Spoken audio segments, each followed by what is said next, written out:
మన ఫ్యామిలీ అందరికీ హాయ్ అండి. బతుకమ్మ సంబరాలు శుభాకాంక్షలు. అయిపోయిన బతుకమ్మకు శుభాకాంక్షలు ఏంటి అనుకుంటున్నారా? ఇప్పుడు వచ్చే వీడియోస్ అన్నీ కూడా నిన్నటివేనండి. నిన్న హడావిడిగా ఉండి వీడియోస్ అసలు ఏం తీయలేకపోయాను. చాలా సంవత్సరాల తర్వాత చాలా అంటే చాలా చాలా చాలా చాలా చాలాలు సంతోషం అనిపించిందండి. అంటే పెళ్ళికి ముందు బతుకమ్మ బాగా ఆడేదాన్ని. పెళ్ళి తర్వాత ఆ బతుకమ్మ ఆటకు దూరం అయిపోయాను. ఎప్పుడు బతుకమ్మ వచ్చినా సరే ఫీల్ అవుతూ ఉండేదాన్ని. ఎంత బాధగా అనిపించేదంటే అప్పట్లో అట్లా ఆడుకున్నాం, ఇప్పుడు ఆ సౌకర్యం లేదు, ఎటు వెళ్ళలేము అని బాధ అనిపించేది. అయితే ఈ బతుకమ్మ సంబరాలు స్టార్ట్ అయిన దగ్గర నుంచి ఉదయాన్నే న్యూస్ ఛానల్లో రోజుకొక బతుకమ్మ పాట అయినా వచ్చేది. నేను ఆ బతుకమ్మ పాటలు వచ్చే టైంకి టీవీ ముందు కూర్చునేదాన్ని. అంత ఇష్టం నాకు బతుకమ్మ అంటే. అది ఆ కోరిక ఇన్ని సంవత్సరాలకి మనస్ఫూర్తిగా తీరిపోయిందండి. మధ్యలో వర్షం వల్ల ఒక్కరోజు బతుకమ్మకి వెళ్ళకుండా ఆగిపోయాను, కానీ అన్ని రోజులు మంచిగా వెళ్ళాను. ఇక లాస్ట్ రోజు బతుకమ్మ తతంగమేనండి ఇదంతా. పాపం మా వారికి ఇలాంటివి ఏం తెలియదు అసలు. ఎందుకంటే మా అత్తయ్య గారికి 2 కొడుకులు. ఆ బతుకమ్మ ఆడటం అనేది తెలియదు. అదీగాక ఒకప్పుడు చాలా సంవత్సరాలు అటు ఇటు 35 సంవత్సరాలు తోటలోనే ఉన్నారు కదా, ఈ బతుకమ్మలు అంటే అసలు తెలిసేది కాదు. నిన్న ఫస్ట్ టైం నా కోసం పిల్లల కోసం మా వారు తంగేడు పువ్వులు తెంపుకు రావటానికి వెళ్ళారండి. అయితే ఎవరైనా పూలు అక్కడ లేవు అనుకుంటే ఇంకా దూరం వెళ్ళి తెస్తారు. ఈయనకి ఎక్కడ ఉంటాయో ఏంటో, అంటే వాటి గురించి ఇంతకుముందు తెలిస్తే ఆ పలానా చోట ఉంటాయిలే అనుకుంటారు. అయితే తెలియదు కాబట్టి మన తోటలోకి వెళ్ళి ఆ తోట అంతా తిరిగి చెట్లు ఉన్నాయి కానీ పువ్వులు లేవని నాకు ఫోన్ చేశారు. నేను అన్నాను కదా, పూలు లేకపోతేలేండి తంగేడు రొట్టున్నా చాలు, అన్ని పూలతో చేసేసుకుందామంటే ఇక ఆ రొట్ట కోసుకొచ్చారు. కొద్దిగా తంగేడు పూలు వచ్చినాయి. ఇక ఇక్కడేమో చందమామ పూలు, అదేనండి శంకు పూలు కోస్తున్నారు. అయితే మా వారను పెద్ద పాప వెళ్ళారు. ఇక పూలు, శంకు పువ్వులు, తంగేడు రొట్టతో పాటు కొద్దిగా పూలు తీసుకురావడానికి వెళ్ళారు. అక్కడ వీడియో తీశారనమాట. ఇక ఈరోజు ఈ వీడియోలో మేము బతుకమ్మ ఎలా చేసాము, ఎలా ఆడుకున్నాము, నేను ఎంతగా సంతోషపడ్డాను అంతా కూడా ఈ వీడియోలో ఉంటుంది. పిల్లలు అదే పెద్ద పాప మా వారు పూలు తేటానికి వెళ్ళారు కదా, నేను ఇల్లు శుభ్రం చేసుకొని పూజ చేసుకున్నాను. ఈలోపు అమ్మవాళ్ళు వచ్చారు. అదేంటి మొన్న వచ్చారు కదా మళ్ళీ రావటం ఏంటి అనుకుంటున్నారా? మొన్న ఈయన గారు రమ్మన్నారని వచ్చారు, సాయంత్రానికి వెళ్ళిపోయారు. అంటే నాన్న వరి పొలాలకి మందు చల్లటానికి మందు కొట్టడానికి వెళ్తున్నారండి. వేరే వాళ్ళకి మందు చల్లటానికి మందు కొట్టడానికి అంటే ఎంతో కొంత డబ్బులు వస్తాయి కదా, పని చెడగొట్టుకోవటం ఎందుకని సాయంత్రానికి వెళ్ళి ఆ మందు కొట్టడం మందు చల్లటం పద్దస్తమానం చేయరు. ఉదయాన్నే వెళ్ళి 10, 11 ఆ ప్రాంతం దాకా మందు చల్లటమైన మందు కొట్టమైన పని చేసుకొని, అందుకనే మొన్న సాయంత్రం వెళ్ళారు. మళ్ళీ నిన్న పొద్దున ఎవరిదో మందు చల్లేది ఉందంట, మందు చల్లి వచ్చారండి.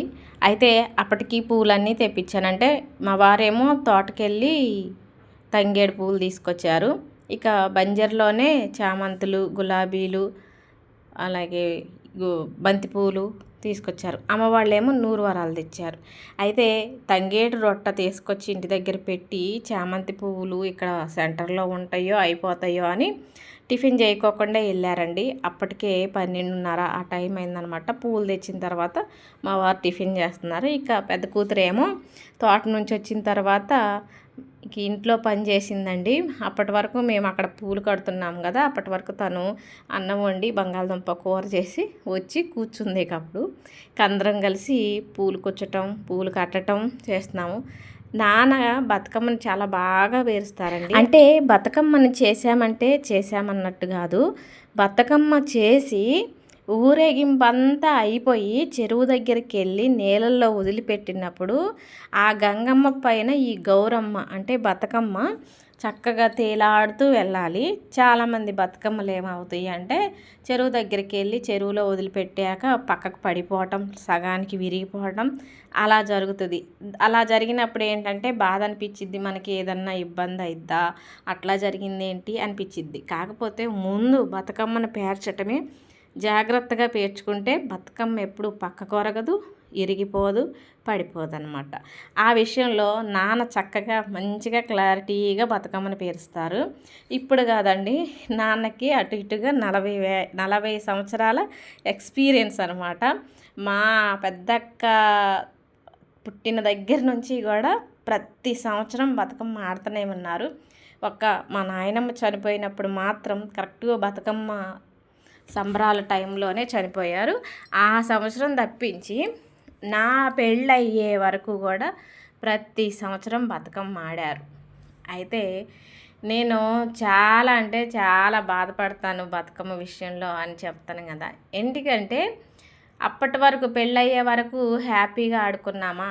పెళ్ళి తర్వాత ఉమ్మడి కుటుంబం అంటే మంచి ఉంటుంది, చెడు ఉంటుంది, కష్టం ఉంటుంది, నష్టం ఉంటుంది, బాధలు ఉంటాయి, ఏడుపులు ఉంటాయి, నవ్వులు ఉంటాయి. అని ముఖ్యంగా ఉమ్మడి కుటుంబం అంటే ఎక్కడికి వెళ్ళినా పర్మిషన్ కంపల్సరీగా తీసుకోవాల్సిందండి.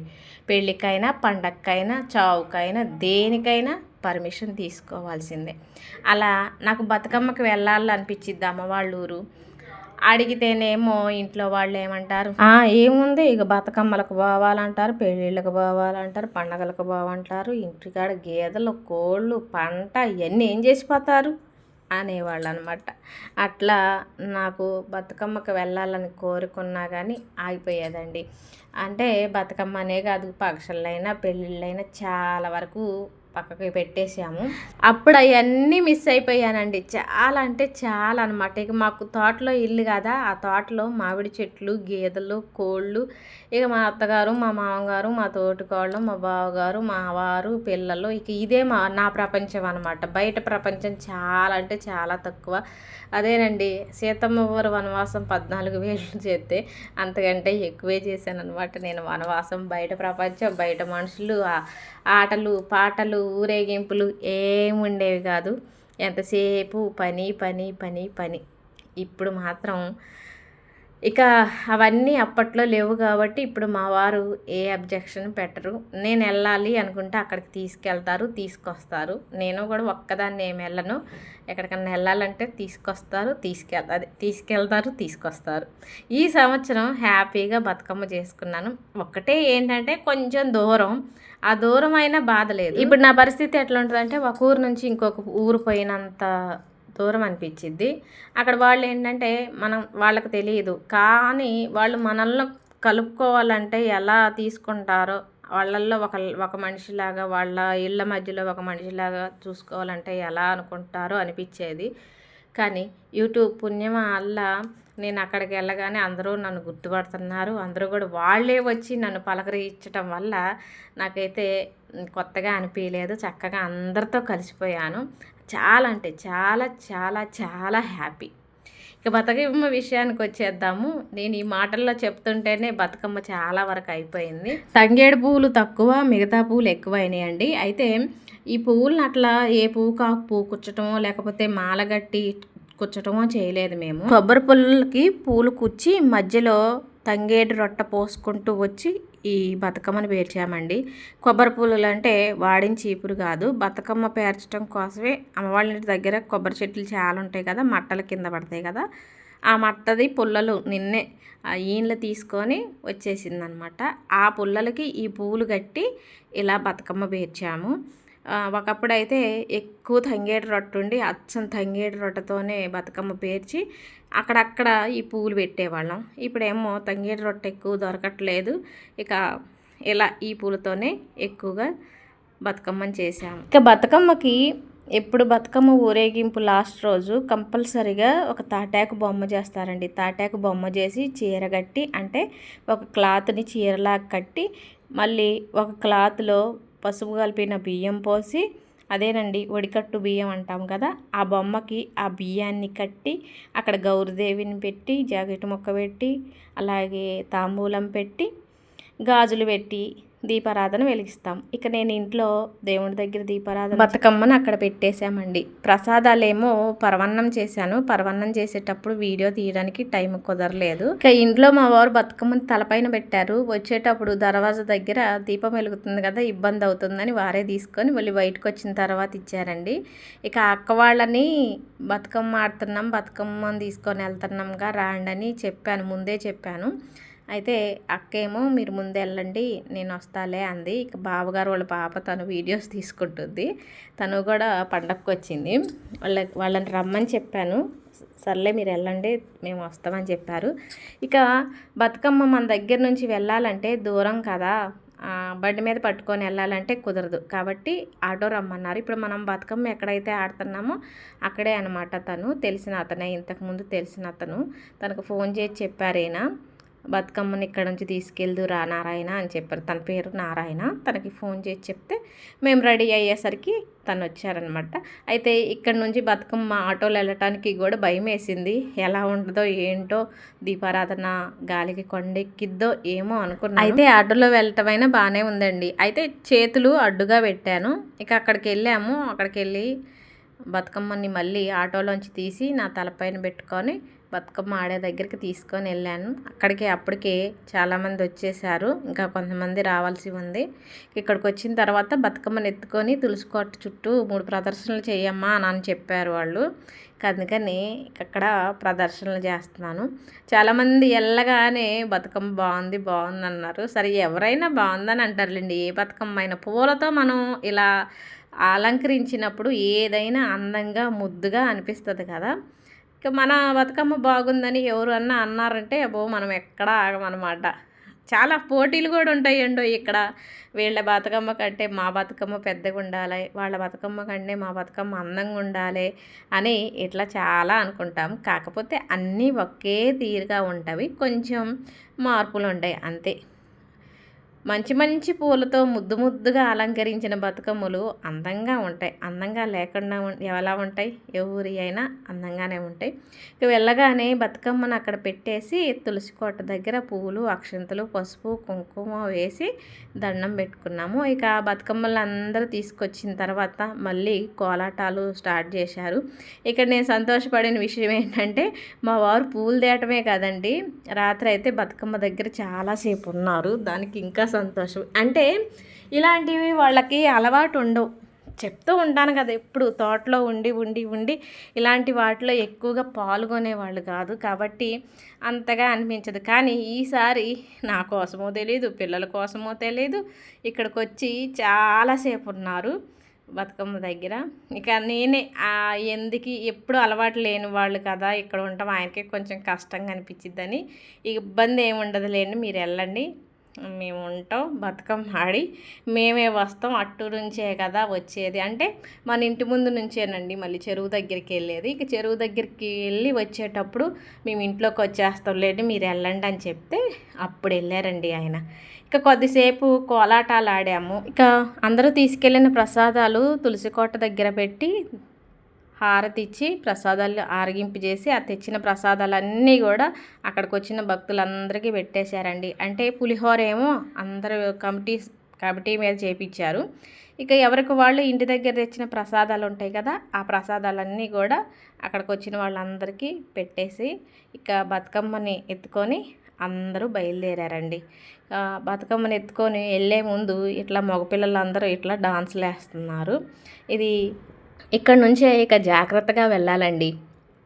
ఇవన్నీ కూడా ఎట్లా అంటే ఒక్కెళ్ళేమో ఇప్పుడు మేము నడుస్తున్న రోడ్డు ఏమో విజయవాడ నుంచి భద్రాచలం వెళ్ళే రోడ్డు. ఇప్పుడు ఇక వెళ్ళవలసిన రోడ్డు ఏంటంటే చెరువు దగ్గరికి వెళ్ళవలసిన రోడ్డు ఏమో హైదరాబాద్ నుంచి వైజాగ్ వెళ్ళే రోడ్డు. కాబట్టి ఇక్కడ నుంచి జాగ్రత్తగా వెళ్ళాలి. మగవాళ్ళందరూ కూడా రోడ్డుకి మధ్యలో ఉండి ఏమన్నా బస్సులు, లారీలు ఇలాంటివి వస్తుంటే వాటిని కొంచెం అటు వెళ్ళండి ఇటు వెళ్ళండి అని చెప్పుకుంటా వచ్చేసారనమాట. ఇక అక్కడి నుంచి సాయిబాబా గుడి దగ్గరికి వచ్చాము. అక్కడ వీడియో తీయడానికి అసలు కుదరలేదు, ఎందుకంటే జనాలు ఎక్కువ ఉన్నారు. మళ్ళీ అక్కడి నుంచి ఆంజనేయ స్వామి గుడి దగ్గరికి వెళ్ళి అక్కడ కొద్దిసేపు కోలాటం వేసాము. ఇక అక్కడ నుంచి బతుకమ్మల్ని చెరువు దగ్గరికి తీసుకెళ్ళాలి. అంటే మన ఇంటి ముందు నుంచేనండి. ఇప్పుడు ఆ రోడ్డు ఉన్నది చూసారా, హైదరాబాద్ నుంచి వైజాగ్ వెళ్ళే రోడ్డు. ఇక ఇంత దూరం మీద అందరూ బతుకమ్మలు ఎత్తుకొని అంత హైవే మీద నడవాలంటే చాలా ఇబ్బంది అవుతుంది కాబట్టి బతుకమ్మలన్నీ ట్రాక్టర్ మీద పెట్టి చెరువు దగ్గరికి వెళ్ళాం. అంటే బతుకమ్మలు ఏమో ట్రాక్టర్ మీద పెట్టారు, ఇక జనాలందరూ కూడా ఆటోలకి బండ్లకి అట్లా వచ్చేసాము. ఇక చెరువు దగ్గరికి వచ్చిన తర్వాత మళ్ళీ ఒక పాటకి కోలాటం ఆడి ఇక అందరూ కూడా దీపాలు మంచిగా వెలుగుతున్నాయా లేదా అని చూసుకొని అగరొత్తులు కూడా వెలిగించి చెరువు దగ్గర నిమజ్జనం చేయటానికి వెళ్తున్నారు. అంటే మగవాళ్ళే చేస్తారులేండి, ఆడవాళ్ళు ఇవి తీసుకెళ్ళి అక్కడ అందిస్తారు, మగవాళ్ళు జాగ్రత్తగా వదిలేస్తారనమాట గంగమ్మలో. అయితే మనం గౌరీదేవిని చేసుకున్నాం కదా, ఆ గౌరీదేవిని పసుపుతో గౌరీదేవిని చేస్తాం కదా, ఆ గౌరీదేవి కొంచెం తీసుకుంటాం అన్నమాట మనం సూత్రానికి పెట్టుకోవటానికి. మన బతుకమ్మ గంగమ్మ దగ్గరికి వెళ్తుంది.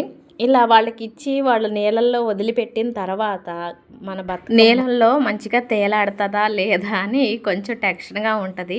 అలా నీళ్ళల్లో తేలాడితే చాలా సంతోషపడతామన్నమాట. మన బతుకమ్మ ఇప్పుడు గంగమ్మ దగ్గరికి వెళ్ళిపోతుంది. అందరూ మనసులో అనుకుంటారు, పోయిరా బతుకమ్మ పోయిరావమ్మ, మళ్ళీ వచ్చే ఏడాదికి మరలి రావమ్మ అని అనుకుంటారు. ఇక్కడ బతుకమ్మని స్తాంబాలంలో కానీ బేషన్లో కానీ పేరుస్తాం కదా. ఇక బతుకమ్మని నీళ్ళలో వదిలేటప్పుడు బేషన్ని కిందికి తీస్తారు.